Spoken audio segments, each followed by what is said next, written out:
Hello, everyone, and welcome to Dr. Emmett Emery Sr.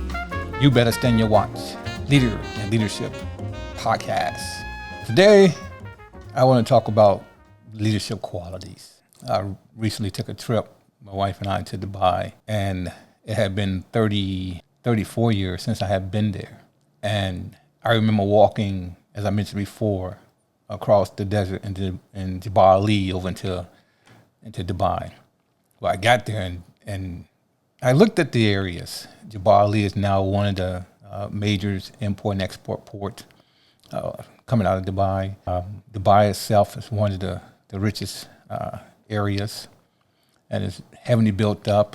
A lot of different culture. You can see the culture and the structure. And I was surprised that the language that was spoken was English. It helped me out a lot. I didn't have to speak Arab. And Abu Dhabi was very much established. Those are three areas I went to. I'm sure all of it was pretty much up and big now. I didn't see that much desert. You know, I did get a chance to go to the desert. I promised myself I'm not getting on that camel. I'm not getting on that camel because I had bad experience when I was in the military and we was over there and I got on that camel. I said, I'm not going to do it. My wife got me on that camel. I wasn't too terribly upset about it, but the fact she got me on that sucker, I couldn't complain about. I'm not doing it anymore because she had a way of getting me on there. But we had a good time. The travel agent just set everything up. Everything was just immaculate. And we got VIP statues and just about everything. Well, I felt like a big-time rock star over in Dubai. So glad to be back.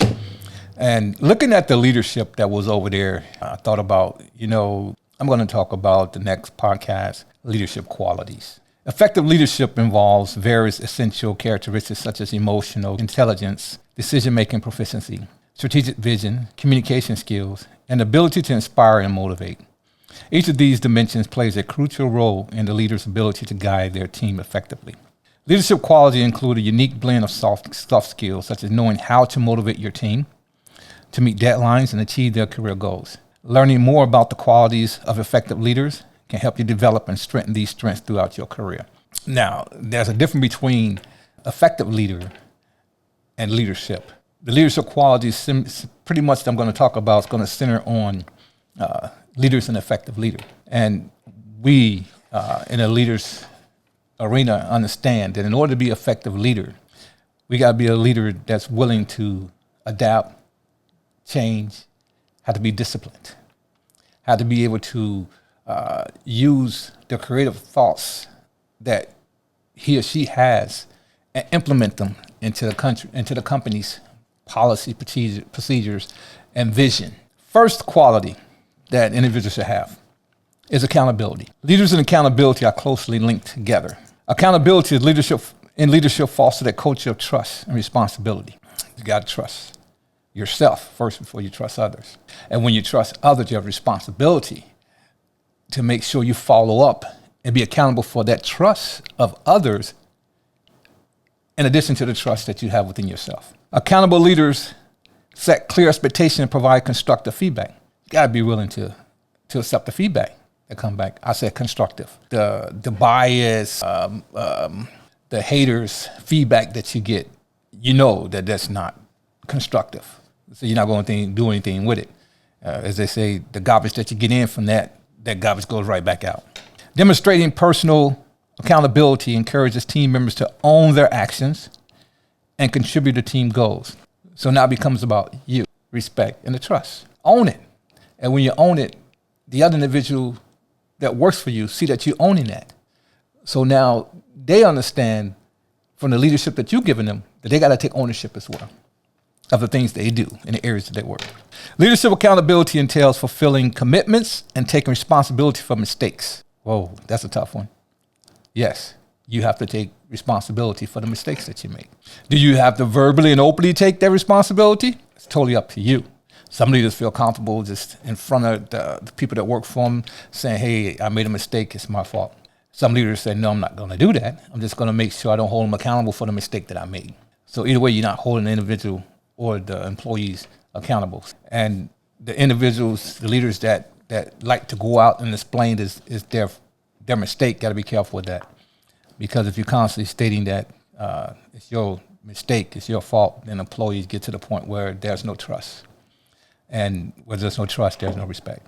A good leader sets clear goals, follows through on promises, and cultivates a culture of responsibility within the organization. Next is active listening.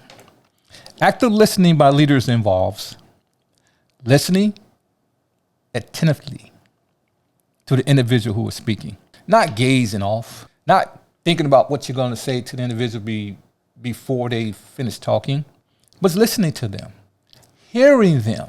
In other words, you can listen and not hear. Hearing them, hearing what they're saying, understanding what they're saying. Next is understanding what they're saying. Wow. Understanding what they're saying. Don't just assume they're saying something they're not saying. My motto is when I say something, I ask the individual to repeat what I said. So I listen to them attentively, and then I ask the question, or I give direction and I ask them to repeat it. If they repeat something different than what I said, then I ask them, why is that different? Then they let me know if I wasn't listening to them attentively or not. And that's how the communication becomes more effective through the active listening part. Responding and reflecting on what's being said. Don't go off on a tangent. Stay focused on the conversation and the topics that you're talking. Don't go off and start making examples and talking about dinner or or what happened the year before or what might happen the year after. Stay focused on that particular individual. Show that you're active listening. Retain information for later. That's right. You have to retain that information for later. You might need it. You might need it in a positive mode. You might need it as a training. You attentively listening. You listen to what's being said. And then if that individual have a tendency to drop from the stature or standards that they are from that point below, you could bring it up later. Say, here, this is where you were this time last year, and this is what you stated this time and date.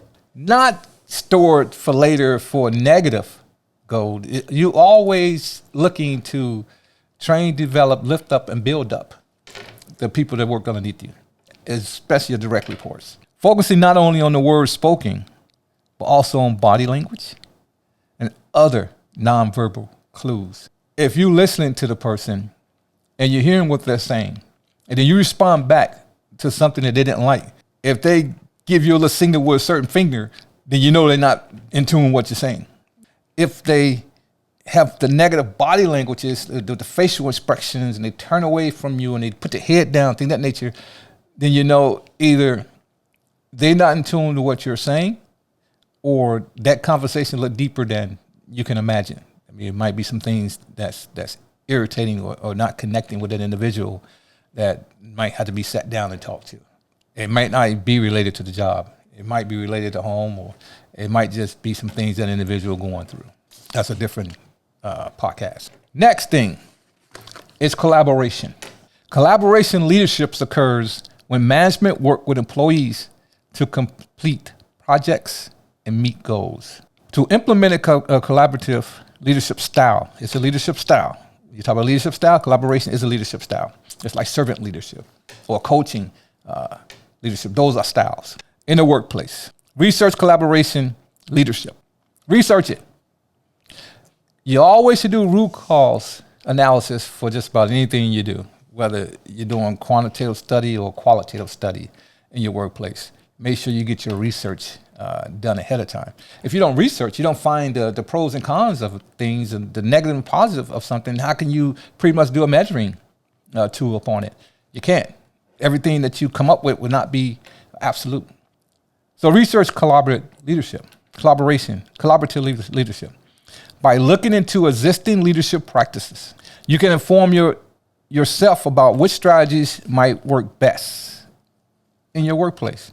If you know your workers, your employees, then you pretty much can gather what style will work best in your workplace. You don't want to use a style that you know is not going to work in your workplace. If you're overseeing a collaborative leadership style workplace, and you try to implement coaching style in that workplace, it's not going to work. It's not going to be effective. It might be okay in the beginning, but it's then going to fall flat because that's not a good leadership style for that culture. Explain your plan clearly. This ensures everyone remains updated and knowledgeable of what they need to accomplish. But it has to be explained very clearly so they understand it. Like I said, go back to a method. Then you ask them to repeat back to you what you said. And then if they end up summarizing it, then you can end up brainstorming with them and come up with more ideas, thoughts. That's a form of collaboration. Build collaboration skills throughout the office, workplace. You can build collaboration skills by practicing teamwork and communicating with your employees to determine which method works most effectively for them. Yeah, you just can't go with one method. When you're trying to fill your workplace out, you might have a workplace of 50 employees, and you find out that only 10 falls underneath the servant leadership, 10 fall up under the coach leadership, and the rest of them collaboration. So what would you do? Is you'll implement collaboration, but you'll work with the other 20. It just, you won't say, I'm not going to implement it because 20 of them not within the standards of the 80 employees I have. No, you still implement it, and you just work with the other associates. While the other associates work with you, then you put a culture, work culture of collaboration, and you see that everyone will fall into place. Engage in collaboration during work. You can create opportunities for workplace collaboration by reaching out to team members about challenging tasks. Just give them a task and walk away. If you know it's challenging, you get their viewpoint, their input. You focus on collaboration with that individual, especially if you got a seasoned associate/employee that's been there double-digit years. Well, they might have been under an old culture and not into a new culture, but some things of the old cultures interjected into the new cultures is effective. Yes, you can take things nowadays in the new culture and work with it, but if you take some of the old things that's done and interject it with the new culture, you make it more, you enhance it better. That's why I explain as I go along in the workplace. You just don't eliminate the things that was done in the past, because you still can use some of the stuff that was done in the past with the innovation and continuous improvement that's done in the current day. For example, back in the day when I was going into the workforce, even in high school, we used the typewriter. And with the typewriter, you had to learn the keys. Well, if you're looking at innovation today, even with the phone and the laptops, you're using the keys. They don't call them keys, but you're using the keys. So the pad. So you're still using the same method. It's something different, and it's set up a little bit different, but you're still learning it. So effective. So you can say, this is the way I learned how to do the typewriter. I learned from da-da-da-da-da-da. And then as they're using the keypads and the phone and then the iPod, then you can show them how to be expedient with it. I mean, my granddaughter was showing me how to use, when she types, use a thumb when she's on the phone. And I show her how to use the index finger and that other finger. And she said, two at the same time? I said, yes. Da-da-da-da-da-da. And then I don't know why I showed that, because she showed speed up the process, and she just went crazy texting. She said, wow, Papa, because she called me Papa, not Grandpa. Yeah, I love that. She said, Papa, it works effectively. She said, but you don't do it. So you go one key at a time. I said, don't look at my method. My method for me. I'm showing you how it'll work for you. By reaching out to the team members about challenging tasks, asking if employees around you need help, and communicating with other teams to determine whether they can benefit from collaborating with you. Don't separate teams to the point that there's no communication. You can separate teams based upon assignment and tasks, but that should be it. So if you finish your assignment and task and another team has not finished, and you both know how to do the same thing, where you have that team go over and help out the other team. So now you're doing collaboration. And as you're doing that, the team that finished first might have an idea of how to speed up the process because they finished first, if they're doing the same task. So you don't separate tasks. Don't go in and say males over here and females over here. Why'd I bring that up? As I told you, I just came back from Dubai. In Dubai, they had a lot of separations for male and female in some of the establishments, especially the malls. They had a prayer room for men and prayer room for females. And I looked at it and said, well, that's the Muslims. I wonder how the Christians over here pray, because they don't have a mosque. And some places you go to, you just don't ask questions. So I didn't ask that question. Create an environment for collaboration. Promote collaboration through speaking directly and openly with employees. or holding meetings to plan the collaborative efforts. Involve them in the collaboration process. Even if you don't use 100% of the thoughts that they have in place, involve them. And what I did in the past is I would involve the employees in the collaboration process, and even in the meetings too, with the team leads and supervisors and assistant managers. I will write down what they say. And some managers or leaders, I did it as direct operations. Some managers and leaders will do that, and then they say, okay, we're going to implement one of the things that, well, if I wrote it down or had someone write it down, he or she would write it down, and we'll stop at 10. Okay, we got 10, we're done. I would implement all 10, and we will see how each one of them is effective. So we announce it in the meeting, okay, we about to try what ketchup said. And we'll try it, and it'll flop. The next meeting, at the 10-minute meeting, beginning of the shift starts, I had them try mustard. Now we do it each shift, the first, second, and third shift, for that particular week. We'll try it 2 days a week. And if it works, we implement it. And we found other ways to treat it. If it didn't work, we didn't use it. But we involved the associates and employees in the collaboration process. So they actually saw what they suggested, tried to be implemented, but it didn't fit. It wasn't effective. So that kept my motivation within the workplace. When I first started doing it, the vice president and the president thought I was silly. Oh, you're wasting too much time. No, that doesn't take that much time. Once you implement, you can find out very quickly if they're going to be effective or not. The employee's going to tell you that. Oh, that's not going to work. We'd be all night with that. I got to work with my numbers. Well, that's not going to be effective, and we're wasting our time with that. Or if it's effective, hey, this is nice. This worked. This helps. They will let you know within that first hour or two if they're going to be effective or not. If it's not going to be effective, you just regress back to the regular process and procedure. You stick with what was set for the SOP. Now, if it does work, then you have to adjust that SOP at some point in time. Empower your employees. You can empower your employees by learning their strengths and special skills and encouraging them to use them whenever they might improve a project or task. Learn what your employee can do. You might hire them for a particular task, for a particular area, and then found out later, once they started working, that he or she has some traits and some ability that was never put or listed on a resume. For example, let's go into the logistic field.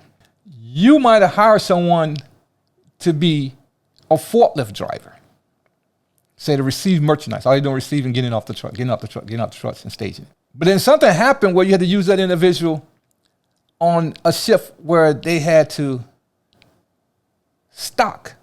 put away the merchandise. Well, you found out that they were more efficient and more accurate in putting merchandise, tagging merchandise, putting it away than it was receiving merchandise and just staging it. So you found out you can use them more effectively in a ladder. But you wouldn't have known that if you hadn't allowed collaboration to take place, because the put away and the receiving pretty much goes hand in hand. You can be using special projects. So there's a special project that one of your older employees, you got an employee that do audits every year on your retention documents. And you got this new employee you hire just to do filing. And then you had to use this individual in this project of auditing to assist, because you had more paperwork, more documents than you normally have for this year. And then you found out that person was more efficient in doing auditing than it was in filing. Promote open communication. Invite employees and other teams to communicate with you and each other freely. Don't close up. Don't close it in. Don't just have certain individuals that you're trying to get collaboration done through and not communicate with others. In other words, don't just do collaboration with the supervisors or assistant managers. Don't have that leadership meeting and you have that leadership meeting and then you just leave it up to those leaders to go out and assimilate that information and try to have collaboration. Well, some leaders that you have don't know how to lead, but they know how to talk. So they might have talked their way into a leadership position, but don't have leadership skills and ability. Yes, we all end up going through situations like that We hire that individual, we probably been an individual for 15 years and think that they can lead because they're very productive in what they do. And then we put them in a higher leadership position. Then we found out that they really can't not lead, that they had a go-to person that they pretty much specialize or concentrate on, and they know how to get certain individual. They find an individual that can do things and just focus on the individual, try to get everything done instead of leading through team building and teamwork. So you have to talk to the employees sometime yourself. If it's anything new to the company or as going to affect change, you should not leave that up to the leaders. If you're in senior or director or vice president status, even general manager, you should have that meeting with, if it's people related, with HR, and you directly tell them what you need them to know. And then from that summarization of what you told them, what you need to know, then you start giving tasks and assignment that relates to that. Well, they already know what's coming because you're already communicating with them. But if you don't communicate with them, you might have hiccups and pushbacks from it coming from those particular individuals, the assistant manager, the manager, supervisor, team leads, because you probably just told them that, but you didn't show them how to do it and you didn't communicate with the employees. You can have a meeting. I had meetings where I shared the next step of a WMS process program with the employees, with leadership present. And 2 weeks later, the leaders that was present didn't know what the heck was going on. But the employees did. They picked it up. So the employees were actually performing what I showed them to do, and the leaders couldn't do the follow-up because they didn't understand what the hell going on. So I'd have a certain meeting, a training with leadership. So that's why I shared with employees. I don't do it to overcross the leadership that I put in place to make sure that things get done. I do it to make sure that things get done. And leadership is in place to follow up with that.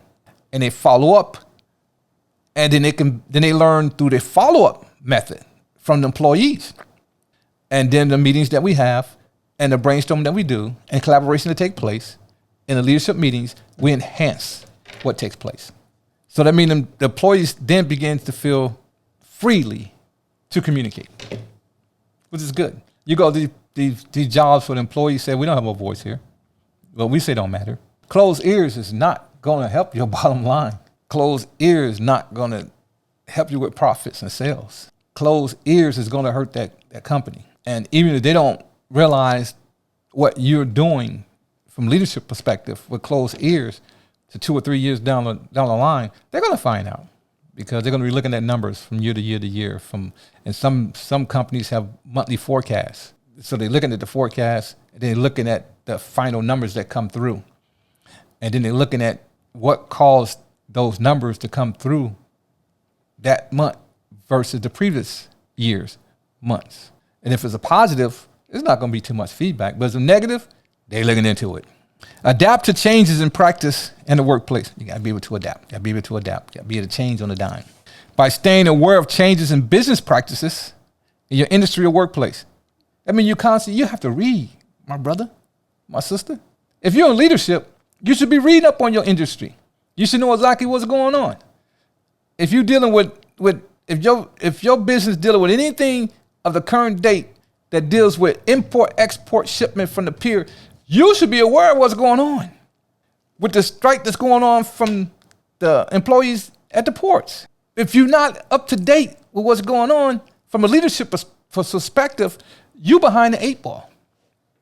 You're one step back, and you're not beneficial to leadership in the position that you hold. Don't just be complacent and say, okay, I'm a general manager, I'm direct operations, I'm a senior manager, I'm a VP. You have to stay current. You have to constantly read. You have to watch the news. You got to be abreast, communicate with your competitor, research your competitors.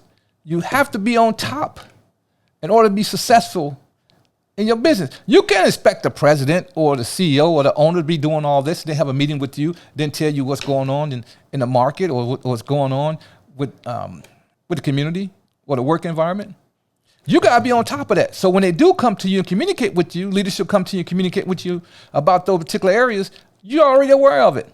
So now you can communicate in that fashion, because it might or might not affect you directly or indirectly. And if you're on top of it, then you already know how it's going to affect you directly. Because now you can research your numbers. You can research what happened the previous years. You can research what's going on with your competitor. And with the leadership above you come and communicate with you, then you're already one step ahead. So you're already one step ahead would mean that you're already involved with solving some of the issues and the problems that take place.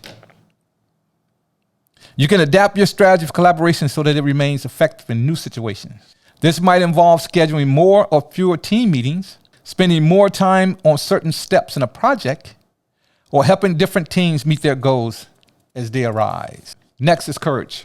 Being a courageous leader means strength, creativity, intellect, and embracing uncertainty.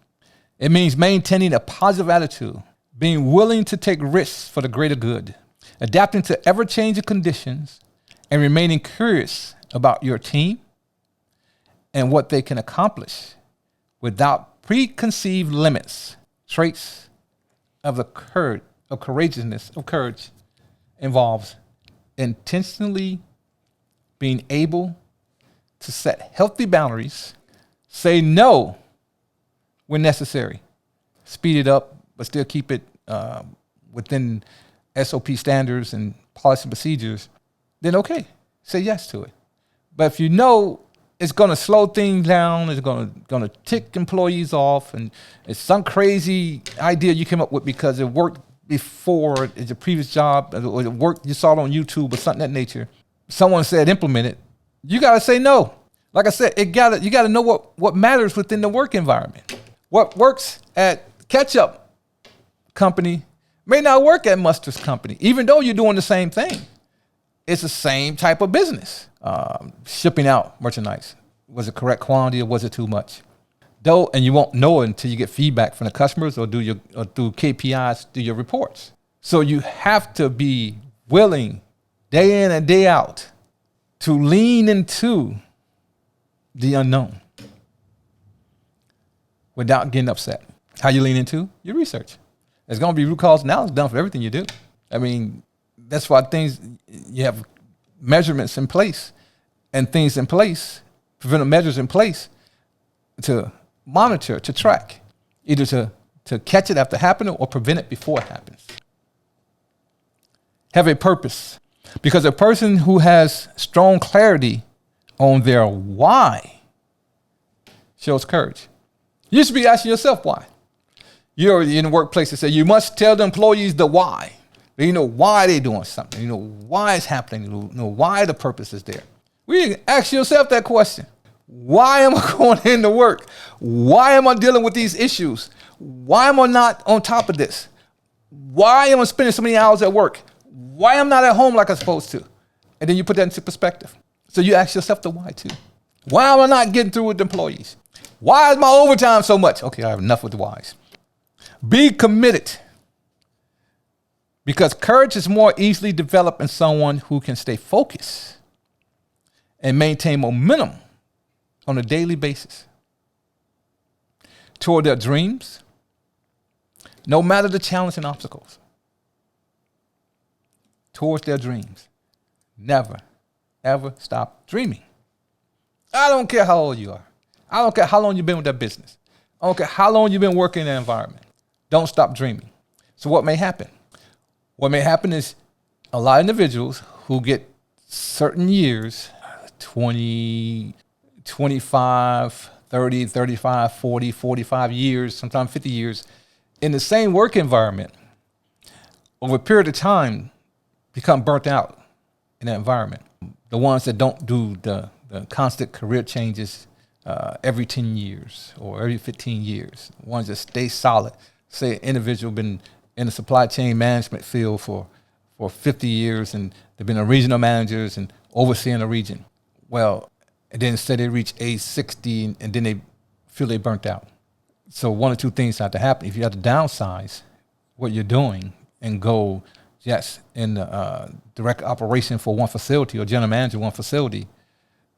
Or what they will do is change profession, their trade, change their job. They'll go to another particular job. That's why you have a lot of individuals who's in their age 55 through 62 changing careers, doing career changes. And they're very productive in doing it too. So that's another way of helping out another company, because there's that discipline and that focus and that collaboration that you build over the years. Now you're taking it to a different career profession, and that enhances that too. Those individuals usually are very successful when they do that. Be committed, because courage is more easily developed in someone who can stay focused and maintain momentum on a daily basis toward their dreams, no matter the challenges and obstacles. I said it again. I want you to focus on that one. Embrace risks. Those who understand the importance of facing fear and being vulnerable, and who accept that falling and getting up again is part of the journey, tend to have a quicker access to their courage. You got to have courage. You also got to have tough skin, because you got to have the courage within to withstand the feedback that you might get. Because if you're failing, the feedback that you get from you failing is going to be negative. If you're doing well, the feedback that you get is going to be positive. So if you're an individual in the workplace and you never received any negative feedback, don't think you're not getting it. You're just not hearing it. There's no workplace that you're going to work in where it's not going to be, not one individual is going to say something positive all the time. Even if you're a worker that's an outstanding worker, and say that you forecast for the month and the numbers was $10,000 short. Well, you think that feedback going to be positive when you communicate with leadership, when you go over that numbers? No.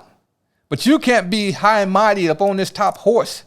What that song said, ride the white pony. You can't be high up on that white horse and thinking that when they give you that negative feedback, that you can say something negative back. So, because you're not accustomed to getting that negative feedback. So, be open to the fact, if you have not been, that you would not always receive positive feedback. So you must develop that tough skin, so when it happens, it rolls off. Adaptability. People who are able to adapt to change embrace feedback and navigate new environments. So if you're that individual that can adapt to change, then you can embrace the feedback. And I say this, and I say it might be a biased statement. I don't know. But an individual who served double-digit years in the military, it doesn't matter what branch it is, Army, Navy, Marines, and even the Coast Guard. I know back in my day, we didn't give a damn about the Coast Guard. I'm just going to be blank. We said, what the hell they doing? We out on the sea. We go into these countries. We vulnerable unless a submarine is with us for attacks. And where are these damn Coast Guard people at? We didn't know what they was doing. We said, they on the coast. They Coast Guard. Well, they was going out doing dangerous weather on the ocean, saving people. They kept putting their lives in danger. We didn't know that. You know, you're the Navy. It's two branches that you go back and forth with. It's the Marines and the Coast Guard. Let me move on. I got some Marine friends. I don't want to upset them. But you got it. The ones that have the adaptability are the ones that embrace the feedback. And the active duty military individual understands change because they had to change duty stations every 2 to 4 years. So they had to adapt to the move. They had to adapt to the change. And when I say those in the military, I'm also talking about the military family. Because if you have a family that was in the military, that means they was in the military too, because they're doing the same thing you're doing. They're adapting to the changes. They're adapting to the moves. But yet they understanding the feedback, because they're getting feedback for what happened in the previous base to help them in the new base or the new location. So you have the meetings where they're telling you how the next duty. So if you're stationed in Alaska and you're getting ready to go to Virginia, well, they're going to brief you in Alaska what's going on in Virginia. So you're getting that feedback. You might have been in Virginia before. Virginia might have changed by now because you're in Alaska for 2 to 4 years. So that's that feedback I'm talking about. They're accustomed to getting it. Next is communication. Effective communication is vital to gain trust, align efforts in the pursuit of goals, and inspire positive change. Leaders use communication to clearly define their visions and inspire others, build trust and encourage collaboration, align efforts towards common goals, create a sense of belonging and purpose, present ideas, strategize, and gather feedback. That's the effective communication. Effective communication, and this is me saying it, I haven't done my research yet, but this is my experience from working in the field that I work in for 34 years. So I'm basing that upon my expertise. That effective communication usually goes hand in hand with effective leadership. If you're an effective leader, you have effective communication. If you're not an effective leader, you have lousy communication. And that lousy communication will cause problems. So effective communication and effective leadership go hands in hands. Next is empathy. Empathetic leadership. It's a leadership style, empathetic leadership style. I talked about collaboration leadership style earlier. Empathetic leadership is a leadership style. The emphasis on understanding and connecting with employees' emotions, experience, and perspective. I'm not saying messing with their emotions, experience, and perspective in a negative way. I'm not talking about messing with their head. Because you get to mess with this employee head, that triggers workplace violence. And sometimes we are the ones, well, I say we, I mean leaders, we are the one behind some of the workplace violence. Because we can pretty much level the workplace and keep a positive environment in that workplace. So how do we do that? We do it by involving ourselves in the empathetic leadership style. That means we have to express emotion. Have to. You have to show sympathy. You have to communicate with that individual. In other words, there comes a time when you have to let down your guards. There comes a time when you have to let down those walls. There comes a time when you cannot be strict and firm. And that was tough for me and my predecessors that was drill sergeants in the military, whether it be Air Force, Army, Navy, Marines, Coast Guard. Yeah, I'm including them. I'm a softy. I'm a little softy now. I'm including them too. You are taught differently as a drill sergeant. And if you're a drill sergeant for 3+ years, that is instilled in you. So when you come out of that environment, military, and come into the workforce, you got to train all over again. But you're not susceptible to letting those guards down.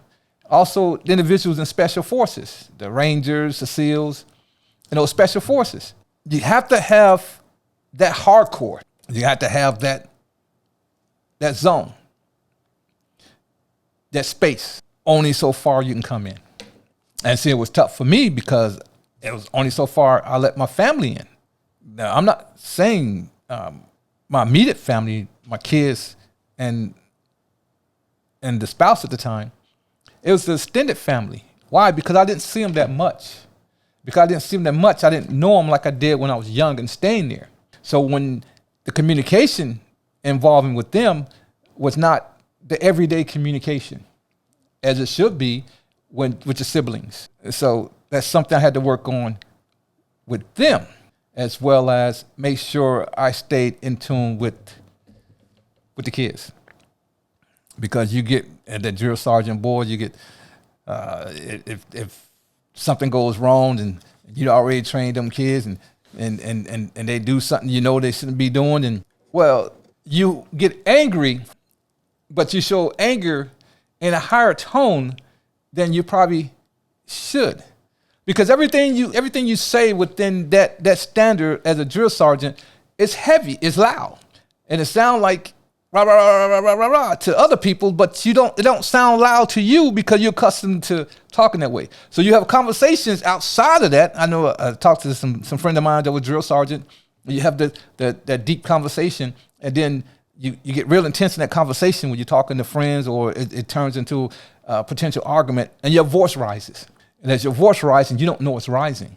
But the person that you're talking to begin to tell you, why are you yelling? You're like, wait a minute, I'm not yelling.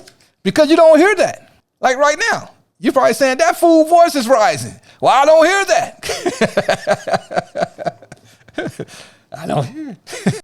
Key aspects of empathetic leadership includes active listening, showing genuine concern, putting oneself in others' shoes, fostering a supportive work environment, recognizing individuals' feelings and emotions. Recognizing individuals' feelings and emotions. I mean, it's not about you. You got to recognize them. Because if it happened to you, you want people to recognize you. Do unto others as done unto you. Flexibility, the next one. Leadership flexibility refers to the ability of a leader to adapt their leadership style to fix different situations, people, and needs. Flexibility. You have to be flexible. You got to be able to, what they say, change on a dime. You got to be able to shift in a second.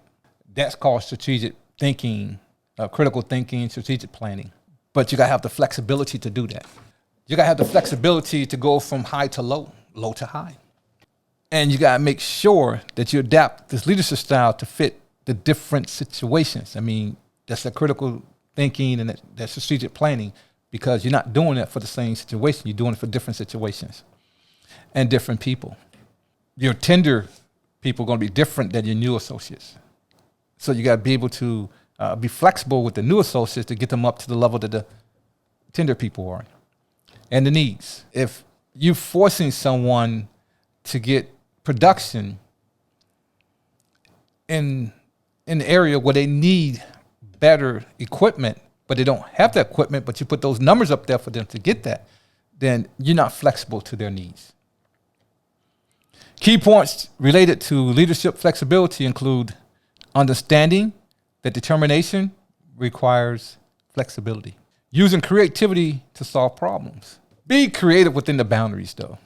I mean, don't just think of something and say, I'm creative, I'm going to implement it. You better take that through the channels. You better not come out and say, okay, I found a new way of filing documents. So we're going to file them according to this way. Well, that's the inappropriate way to get it done, because every place you go have policy and procedures, workplace policy and procedures, and some workplaces even have SOPs, standard operating procedures. So those have to be changed in order to make change in that particular workplace. So if you're creative in a certain area, you present it in a proper way, via email, via meetings, and then give that individual a chance to see if it works. If it works, then they can change it and implement it into the policy as a addendum. Being open-minded and willing to adjust. You can't be stubborn. You can't say this is what we did it 15 years ago and it worked. Well, it worked 15 years ago. It may not work now because environment changed. So, for example, say if I wasn't open-minded and I was stubborn, and I pulled out an old cassette tape, the little bitty one you use your cord with and push the buttons, and my kid said, why are you doing it? You got the phone. Well, I'm going to use this. I'm going to record this. Well, why, Dad? You got the phone. You can record through the phone. So I'm not open-minded. And when that cassette get full, I might not find another cassette tape. Collaborating behavior to the needs of the team. Be a team player, not individual. So the things that you do in these workplaces involve team building, team activities, team player. So involve the team, because no one individual can get a lot of stuff done in a workplace that hired several individuals.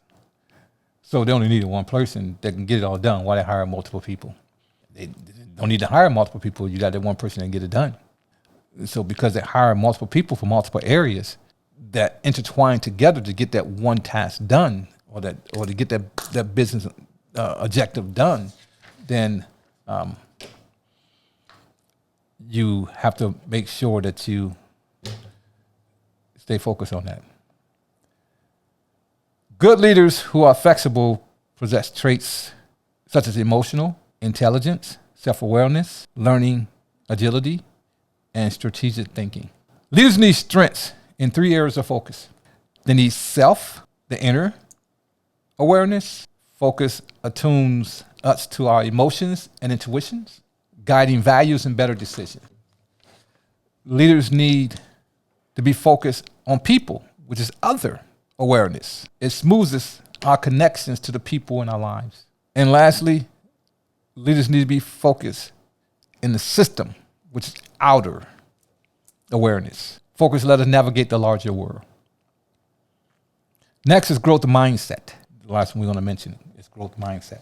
A leader who embraces a growth mindset understands that ongoing learning and improvement are critical to achieving success. These types of leaders actively seek feedback, encourage collaboration, and are open to new ideas, fostering a culture of innovation and adaptability that drives the organization forward.